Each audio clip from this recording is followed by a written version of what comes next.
ప్రారంభమైంది. మొదటి ఓటును ప్రధాని నరేంద్ర మోదీ వేశారు. దానికి సంబంధించిన బ్రేకింగ్ వార్త మనం చూస్తున్నాం. ఉపరాష్ట్రపతి ఎన్నికకు పోటీలో సిపి రాధాకృష్ణన్, జస్టిస్ సుదర్శన్ రెడ్డి ఉన్నారు. ఓటింగ్ ని 4 పార్టీలు బాయ్కాట్ చేశాయి. అందులో బీఆర్ఎస్, బీజేడీ, శిరోమణి అకాలీదళ్, జోరం పీపుల్స్ పార్టీ ఉన్నాయి. ఈ రోజు మొత్తం 768 మంది ఎంపీలు తమ ఓటును వినియోగించుకోబోతున్నారు. అయితే మ్యాజిక్ ఫిగర్ మాత్రం 384గా కనిపిస్తోంది. ఉపరాష్ట్రపతి ఎన్నిక కొద్దిసేపటి క్రితమే ప్రారంభమైంది. తొలి ఓటు వేశారు ప్రధాని నరేంద్ర మోదీ. ఎన్డీఏ నుంచి బరిలో ఉన్నారు సిపి రాధాకృష్ణన్. ఇండీ కూటమి నుంచి బి సుదర్శన్ రెడ్డి పోటీ చేస్తున్నారు. ప్రస్తుతం ఎంపీలంతా తమ ఓటు హక్కును వినియోగించుకుంటున్నారు. మనం చూడొచ్చు దృశ్యాల్లో ప్రధానమంత్రి నరేంద్ర మోదీ ఓటు హక్కును వినియోగించుకోవడానికి వెళుతూ ఉన్న దృశ్యాలు మనం స్క్రీన్ పై చూస్తున్నాం.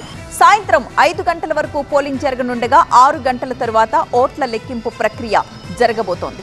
ప్రస్తుతం ఎన్నుకోబడిన లోక్సభ ఎంపీలు 542 మంది, రాజ్యసభ ఎంపీలు 239 మంది ఉన్నారు.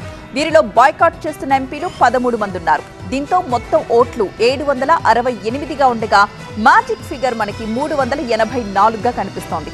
అయితే ఎన్డీఏ కూటమి పార్టీల మద్దతు పాటు వైసీపీ వంటి తటస్థ పార్టీలు సిపి రాధాకృష్ణన్ కు మద్దతు ఇవ్వడంతో ఆయన బలం 439కి చేరింది. ఇక ఇండీ కూటమి అభ్యర్థి సుదర్శన్ రెడ్డికి మద్దతు 324 మంది ఎంపీల మద్దతు ఉంది. మనం లైవ్ లో చూస్తూ ఉన్నాము. ప్రస్తుతం ప్రధానమంత్రి నరేంద్ర మోదీ తన ఓటు హక్కును వినియోగించుకుని అక్కడి నుంచి వెళుతూ ఉన్న దృశ్యాల్ని ఉపరాష్ట్రపతి ఎన్నిక ప్రారంభమైంది. తొలి ఓటును వినియోగించుకున్నారు ప్రధాని మోదీ.